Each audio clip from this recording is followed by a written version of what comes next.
Hello friend, welcome back to my YouTube channel. Friends, आज की इस वीडियो की टाइटल और थंबनेल देखकर पता चल गया होगा कि आज की इस इन्फॉर्मेटिव वीडियो किस टॉपिक पर बनाया गया है। जैसा कि आप लोग जानते हैं कि पिछले वीडियो में हम बता चुके थे कि 15 मार्च को रिजल्ट आने वाला है और सेम 15 मार्च को रिजल्ट आ भी गया और जिस वक्त हम बोले थे उसी वक्त रिजल्ट आया था। अब बात रह गई कि किसी किसी स्टूडेंट का रिजल्ट में लिखा रहा है carry in mechanics, carry in graphics, carry in chemistry. तो ये सब क्या है? उसके बाद फिर फर्स्ट क्लास किसी किसी का लिखा रहा है, मार्कशीट पर किसी का लिख रहा है फर्स्ट क्लास विथ डिस्टिंक्शन। तो ये सब क्या है? प्रमोटेड यूआर नंबर से ग्रेस मार्क देकर पास कर गया है, पर पास कर दिया गया है। तो उसमें अब क्या हो सकता है? किसी किसी का लिख रहा है कैरी पेपर लिख रहा है। तो ऐसे में क्या हो सकता है? आगे कि सेमेस्टर में जाने के लिए एलिजिबिलिटी क्या होनी चाहिए, सब हम आप लोगों की इस वीडियो में बात करेंगे। और कैरी पेपर कैसे निकालें, सब इस वीडियो में बात करेंगे। तो वीडियो को लास्ट तक देखते रहना है।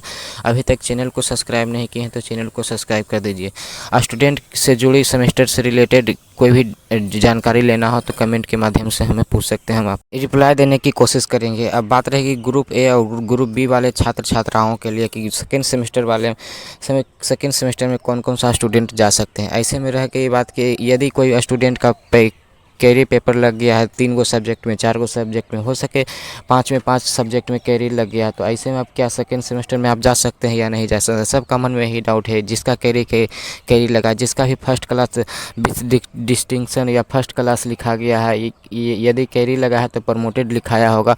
तो ऐसे में बात रहेगी कि अब फर्स्ट क्लास वाला और विथ डिस्टिंक्शन जिसका है वो तो सेकेंड सेमेस्टर में जा ही सकते हैं, बट लेकिन जिसका प्रमोटेड लिखाया है कैरी इन 4 पेपर, 2 पेपर या कुछ भी पेपर में लिखा है, तो वह सेकेंड सेमेस्टर जा सकते हैं या नहीं जा सकते हैं। चलिए हम इस वीडियो को स्टार्ट करते हैं और आप लोग को बताते हैं। सबसे पहले देखिए, सेकेंड सेमेस्टर में जाने के लिए अभी 2023 में जो एडमिशन लिए हैं 2026 सेशन में, 2023 से 26 सेशन मिले उनके लिए देखिए सेकेंड सेमेस्टर में जाने के लिए सबसे पहले आप लोग यदि 5 में कैरी है तो तब पर भी सेकेंड सेमेस्टर में जा सकते हैं। बट लेकिन सेकेंड सेमेस्टर में आप लोगों को कम से कम फर्स्ट सेमेस्टर मिलाकर यानी 10 पेपर होता है, उसमें से कम आप लोग को 6 पेपर पास करना है।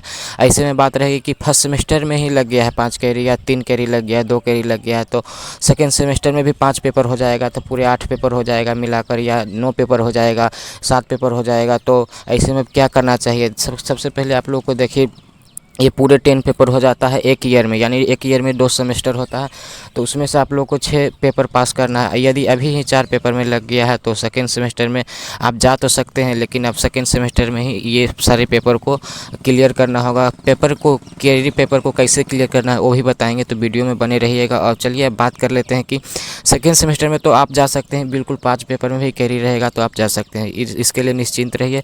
और अब बात रह गई कि जिसका जिसका कैरी लिखा रहा है, फर्स्ट क्लास लिखा रहा है, डिस्टिंक्शन, प्रमोटेड, यूआर नंबर देखिए क्या होता है कि एक सब्जेक्ट में यदि ज़्यादा मार्क्स आ जाता है तो दूसरे सब्जेक्ट में आप लोग अगर जो कम आ रहा है उसमें कैरी लगने की चांसेस है। तो ऐसे में होता है कि जो ज़्यादा मार्क्स वाला सब्जेक्ट होते हैं उसमें से नंबर काटकर कैरी लगने वाली सब्जेक्टों में जोड़ दी जाती है, क्योंकि बच्चे को पास करना होता है। और यूआर नंबर एक तरह से कह सकते हैं ग्रेस मार्क देकर पास कर दिया जाता है।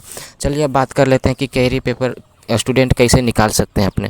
देखिए, इसके लिए सबसे पहले आपको पढ़ना होगा। हम जानते हैं फर्स्ट सेमेस्टर में आए होंगे और आप लोग को काफ़ी सारे नॉलेज नहीं होंगे। सेमेस्टर को की एग्ज़ाम देने के बाद आप लोग को अभी काफ़ी सारे नॉलेज हो गया होगा कि सेमेस्टर की एग्ज़ामिनेशन होती है तो कैसे पढ़ना चाहिए और किस तरह से लिखते हैं तो कितना नंबर आता है। ये सारी कॉन्फिडेंस या अनुभव आप लोग को देखने को मिला होगा सेमेस्टर एग्ज़ाम देने के बाद, रिज़ल्ट आने के बाद आपको पता चल गया होगा। चलिए बात कर लेते हैं कि कैरी पेपर निकालने के लिए सबसे पहले तो आपको पढ़ना ही पड़ेगा, ये तो सत्य है। और चलिए अब बात कर लेते हैं कि पढ़ना ही है तो कैसे पढ़ना है कि एक बार में ही कैरी पेपर निकल जाए।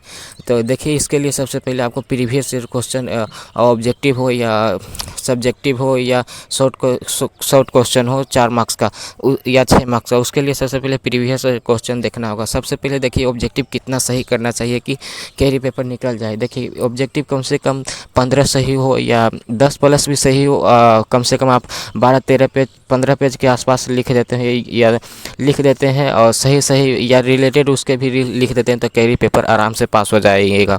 सबसे पहले देखिए, आप लोग गलती क्या करते हैं कि अब बिहार बोर्ड से पास होकर आते हैं, 10th वाले स्टूडेंट होते हैं या 12th वाले स्टूडेंट होते हैं, तो आप कम शब्दों में उत्तर देने की कोशिश करते हैं। ऐसा नहीं है, एसबीटी बोर्ड में आप लोगों को ज़्यादा से ज़्यादा अपने इच्छानुसार शब्दों में आंसर देना होता है। और आप लोग कम से कम सोचिए कि 4 नंबर वाला जो मार्क्स है क्वेश्चन, उसमें कम से कम आप लोग को 1 पेज लिखना है। हो सके तो जानते हैं, ज़्यादा जानते हैं तो 1.5 पेज लिखने की कोशिश कीजिए, नहीं तो 1 पेज लिखिए, नंबर मिल जाएगा 4 में से 3, 3.5 मिल जाएगा। चलिए 6 मार्क्स वाले क्वेश्चन में आप लोग को करना क्या है कि कम से कम 1.5 पेज लिखना है, 2 पेज लिखना है इसके लिए, तब आपको जाकर 4 मार्क्स मिलेगा, स्टूडेंट 5 नंबर मिलेगा, 5 नंबर मिलेगा। और कैरी पेपर पर डेली 2 घंटा 1 घंटा ध्यान दे और कैरी पेपर निकल जाएगा, ज़्यादा चिंता करने की कोई आवश्यकता नहीं है। कैरी पेपर देखिए शुरू में सबका लगता है 1 पेपर 2 पेपर 3 पेपर ऐसा लगता है, पर बट देखिए पढ़िएगा तो निकल जाएगा। चलिए मिलते हैं नेक्स्ट वीडियो में, तब तक के लिए जय हिंद, वंदे मातरम। यदि सेमेस्टर से रिलेटेड कुछ भी डाउट हो तो आप हमसे कांटेक्ट कर सकते हैं। मिलते हैं नेक्स्ट वीडियो में।